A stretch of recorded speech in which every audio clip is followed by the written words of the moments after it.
So the chassis is painted, and I've used Umbral gloss black for it. Didn't show you guys the painting procedure because, well, not the most interesting thing in the world to watch something being painted all black.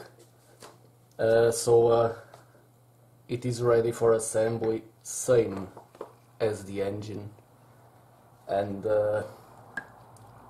this kit will be mostly painted with Umbral paints, because I still see a lot of bad things about that people say about Umbral colors, and to be honest, I think they are really good paints.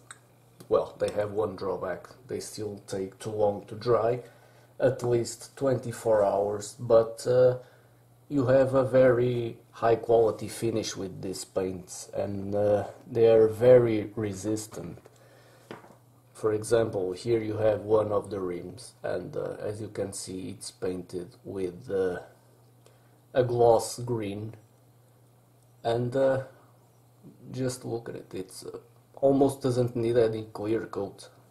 I will clear coat it to protect, but as you can see, it almost didn't need a clear coat.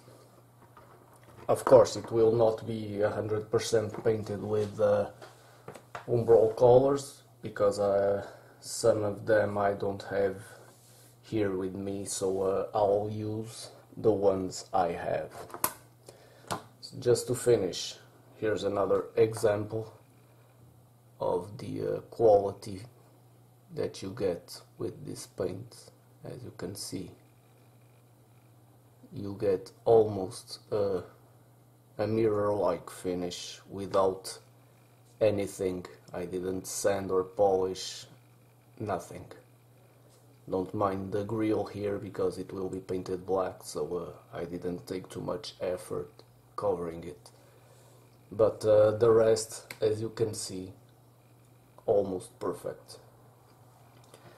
But anyway, let's start assembling these parts. I have the engine here, was painted also with Umbral colors, in this case matte 1.